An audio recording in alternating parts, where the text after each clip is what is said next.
दोस्तों, गुजरात से लेकर राजस्थान, हरियाणा और पश्चिमी उत्तर प्रदेश में इस बार भारतीय जनता पार्टी बड़ा बुरी तरह से फंस गई है, क्योंकि क्षत्रिय समाज जो कोर वोटर माना जाता है बीजेपी का, उसने मोर्चा खोल दिया है बीजेपी के खिलाफ और साफ तौर पर ऐलान किया जा रहा है, प्रदर्शन किया जा रहा है, आंदोलन किया जा रहा है और महापंचायत में कहा जा रहा है कि जो बीजेपी को हराएगा, राजपूतों का, क्षत्रियों का वोट उसी को जाएगा।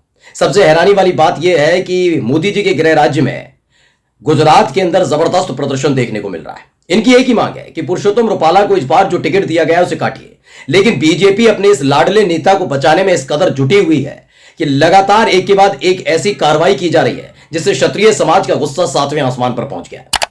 आज मैं आपको दिखाने जा रहा हूं कि एक दिन पहले जब राज शेखावत जो करणी सेना के अध्यक्ष वहां पर पहुंचे थे गुजरात में इस प्रदर्शन में हिस्सा लेने के लिए, उस वक्त कैसे उनको हिरासत में लिया गया और उनकी पगड़ी गिर गई थी। उसके बाद और क्षत्रिय समाज का गुस्सा बढ़ा, लेकिन अब जो वीडियो निकलकर सामने आई है उसके बाद किसी भी कीमत पर क्षत्रिय मानने के लिए तैयार नहीं है, क्योंकि इसमें प्रदर्शन के दौरान महिलाओं के साथ बदसलूकी की गई है। जैसा उनका दावा है कि महिलाओं के साथ धक्का मुक्की की गई, घसीटा गया, ये तमाम चीजें की गई हैं। आज एक एक तस्वीर में आपको दिखा देना चाहता हूं। नमस्कार, मैं हूं प्रज्वल गौतम और आप देख रहे हैं द कंटा। बीजेपी फंसी है क्योंकि देखिए, पश्चिमी उत्तर प्रदेश में अब तक समाजवादी पार्टी के साथ आरएलडी का गठबंधन था।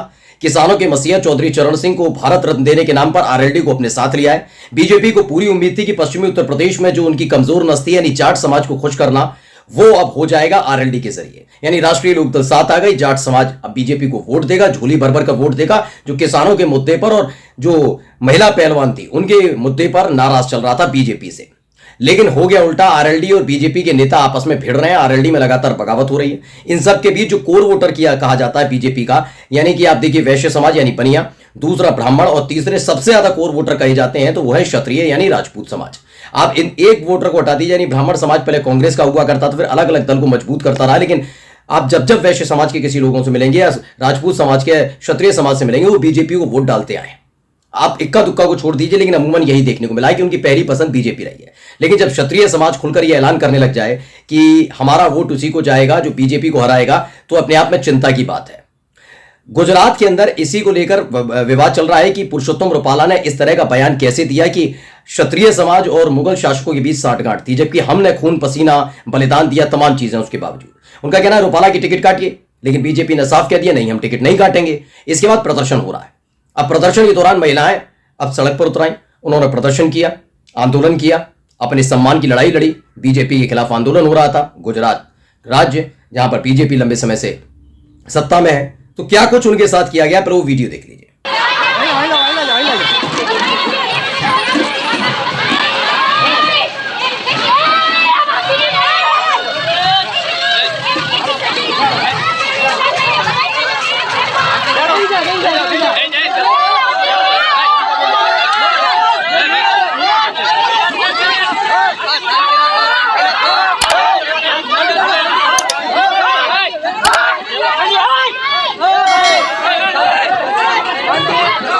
इसे राजपूत ऑफ इंडिया नाम के ट्विटर हैंडल से ट्वीट किया गया। लिखा, गुजरात में हमारी बहन बेटियां अपने स्वाभिमान की लड़ाई लड़ रही थी, लेकिन भाजपा सरकार ने देखो किस प्रकार हमारी बहनों की आवाज दबाने के प्रशासन की मदद से हमारी बहनों पर दबाव बनाया जा रहा है। गुजरात के क्षेत्र क्षत्रियों के सामने उनकी बहन बेटियों को घसीटा जा रहा है। यह घटना पूरे देश के क्षत्रियों के लिए बड़ी शर्म की बात है। नोट, अब बात बहन बेटियों के सम्मान की है। क्षत्रियों, तुम इस लोकतंत्र में लड़ तो सकते नहीं हो, लेकिन अपने वोट से बहुत अच्छे इस तानाशाही सरकार को जवाब दे सकते हो, तो ध्यान रखना यह अपमान। अब खोलकर देखिए कि जो उनका कोर वोटर अगर ये कहने लग जाए कि मोदी सरकार तानाशाही कर रही है, बीजेपी तानाशाही कर रही है, तो समझिए कितनी चिंता वाली बात है। हाल ही में सहारनपुर के ननौता में भी ऐसा ही एक प्रदर्शन हुआ था, महापंचायत। वो पता लगा गोदी मीडिया ने उसे दूसरी तरफ पलट दिया। उन्होंने कह दिया कि क्षत्रिय समाज के तमाम नेताओं की टिकट काट दी है, इसलिए ये प्रदर्शन किया जा रहा, आंदोलन हो रहा, महापंचायत हो रही है। लेकिन हकीकत ये नहीं थी। हकीकत ये है कि इनकी नाराजगी सिर्फ ये है कि क्षत्रियों का अपमान क्यों किया जा रहा है। लेकिन अपने लाडले पर प्यार लुटाने के लिए उसका टिकट ना काटना पड़े, इसलिए बात घुमाई जा रही है।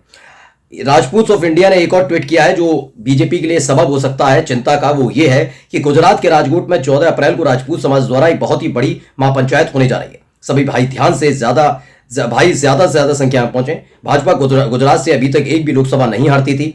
अब अगर इस बार 1 से 2 लोकसभा सीट से भी बीजेपी का पत्ता साफ कर दिया, तो भविष्य में कोई भी पार्टी क्षत्रियों की बहन बेटियों का अपमान नहीं करेगी। जागो क्षत्रियों जागो, राजपूत बॉयकॉट बीजेपी। ये लगातार अपील की जा रही है और क्षत्रिय समाज की तरफ से की जा रही है। ये बड़ी हैरानी वाली बात बीजेपी के लिए खासकर होगी कि जो उनका कोर वोटर है वो भी उनके गृह राज्य के अंदर, जहां 7% क्षत्रिय वोटर हैं, कम जरूर है लेकिन माना जा रहा है कि एकजुटता बहुत तेजी के साथ देखने को मिल रही है।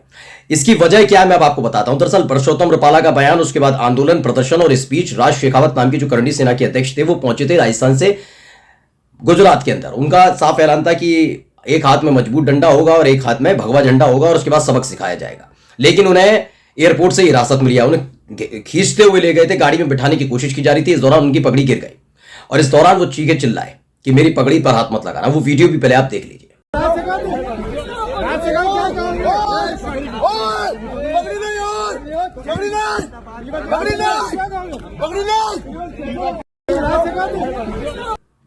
तो यही है राज शेखावत, ये राजस्थान से आते हैं और राजस्थान में भी अब मुश्किलें बीजेपी की बढ़ गई है, क्योंकि आपको याद हाल ही में होगा कि 25 की 25 सीटें हैं। मोदी जी का करिश्मा कहिए, कुछ भी कहिए, लेकिन राजस्थान की 25 सीटों पर बीजेपी ने पिछली बार कब्जा किया था। इस बार भी उम्मीद थी कि राजस्थान वैसे ही वोटिंग करेगा, लेकिन चूंकि राजस्थान, चित्तौड़ वाली बात कहिए, ठाकुरों वाली बात कहिए, क्षत्रियों की बात कहिए, राजस्थान का एक दबदबा है क्षत्रियों का। और ऐसे में अगर क्षत्रिय समाज इस कदर नाराज हो जाए तो अपने आप में बड़ी हैरानी वाली बात होगी बीजेपी के लिए और परेशानी वाली बात भी।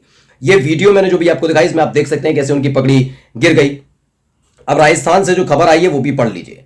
ये ईटीवी ने खबर छापी और क्या लिखा पढ़िए। इन्होंने लिखा है, रूपाला का टिकट नहीं कटा तो भाजपा के खिलाफ जाएगा राजपूत समाज, जाने गुजरात से कनेक्शन। ये राजस्थान से खबर निकली है। इसमें लिखा है कि गुजरात के राजकोट में भाजपा प्रत्याशी पुरुषोत्तम रूपाला का राजपूत समाज विरोध कर रहा है। विरोध के ये स्वर अब राजस्थान में भी उठने लगे हैं। राजस्थान में चित्तौड़गढ़ राजपूत समाज के बाद अब अजमेर में भी श्री करणी सेना की राष्ट्रीय अध्यक्ष ने रूपाला का टिकट काटने की मांग भाजपा से की है। उनका कहना है कि रूपाला ने राजपूत समाज की महिलाओं पर अभद्र टिप्पणी की है। इन्होंने जो कहा वो मैं पढ़कर भी एक बार आपको बता देता हूं। मकराना ने पत्रकारों से बातचीत करते हुए, जो मकराना साहब हैं, उन्होंने कहा कि पुरुषोत्तम रूपाला का टिकट बीजेपी नहीं काटती तो समाज बीजेपी के खिलाफ मतदान करेगा। उन्होंने आरोप लगाया कि राजकोट में भाजपा प्रत्याशी पुरुषोत्तम रूपाला ने क्षत्रिय महिलाओं के लिए अभद्र टिप्पणी की। उनका कहना था कि इस टिप्पणी में से गुजरात में समाज में गहरी नाराजगी है। गुजरात में क्षत्रिय समाज विरोध स्वरूप सड़कों पर है, उसके बावजूद भाजपा ने पुरुषोत्तम रूपाला का टिकट नहीं काटा। उन्होंने बताया कि क्षत्रिय समाज के सभी संगठनों ने मिलकर तय किया है कि इस विरोध को पूरे देश तक लेकर जाएंगे। इस संबंध में चित्तौड़ में भी श्री करणी सेना की ओर से मांग की गई थी। अब कुल मिलाकर ये समझ लीजिए कि बीजेपी इस वक्त असमंजस में फंसी हुई है कि अपने कही हुई बात से वो पीछे हटे, यानी पुरुषोत्तम रूपाला का टिकट काटे, क्योंकि पुरुषोत्तम रूपाला उसके बाद से लगातार माफी मांग रहे हैं। लेकिन राजपूत समाज का कहना है कि ये अनजाने में दिया हुआ बयान नहीं है जिसमें आप राजपूत समाज से, क्षत्रिय समाज की महिलाओं के लिए अभद्र टिप्पणी कर रहे हैं, बल्कि ये जानबूझकर दिया गया बयान है। इसलिए इसके लिए माफी नहीं बनती, इसके लिए सजा बनती है और सजा यह है कि इस बार बीजेपी उनको टिकट ना दे। 400 पार का नारा अच्छा लगता है बीजेपी के मुखमंडल से, उनके नेताओं से, मोदी जी के मुंह से, शाह बाबू के मुंह से, लेकिन अगर इस तरीके से उनका कोर वोटर ही नाराज उनसे हो जाएगा तो यकीन मानकर चलिए 400 पार का नारा जो दिया गया है वो नारा बनकर रह जाएगा, बिल्कुल वैसे ही जैसे 15 लाख रुपए देने की बात 2014 में की गई थी कि काला धन लाएंगे, 15 लाख देंगे, और उसके बाद अमित शाह ने एक इंटरव्यू में कहा ये सब जुमला है। तो ये जुमला बनकर रह जाएगा। ऐसे में टेंशन में है क्योंकि पश्चिमी उत्तर प्रदेश में आरएलडी को तो साथ लिया है, लेकिन पश्चिमी उत्तर प्रदेश में क्षत्रिय समाज नाराज चल रहा है। उसने डंके की चोट पर ऐलान कर दिया है बीजेपी को किसी भी कीमत पर क्षत्रिय समाज वोट नहीं देगा। हरियाणा के अंदर भी हालात ये हैं, जाट समाज और क्षत्रिय समाज का अच्छा बोलबाला है। जाट्स बाहुल्य है हरियाणा, लेकिन जाट भी नाराज चल रहे हैं। आरएलडी के आने से कोई खास खुश नहीं है। किसान विरोधी जो अख्तियार किया था रवैया, उसको लेकर पहले से नाराज चल रहे हैं। उसमें से ठाकुर भी नाराज हो जाए, उनका कोर वोटर, तो वहां दिक्कत है। राजस्थान तो कोर तरीके से देखा जाए तो वो ठाकुर बाहुल, क्षेत्रीय बहुल कहा जाता है। ऐसे में वहां जीत पाना बड़ा मुश्किल होगा। गुजरात में जहां खुद मोदी जी जहां से आते हैं, जिसका मॉडल बताते रहे, वहां आंदोलन चल रहा है। वहां राजकोट में लगातार प्रदर्शन हो रहा है। 14 अप्रैल को और बड़ा प्रदर्शन होने जा रहा है। तो बीजेपी इस बार बड़ा बुरी तरह से फंस गई है, अपने ही कोर वोटरों को अब गंवाने पर आ गई है। नमस्कार।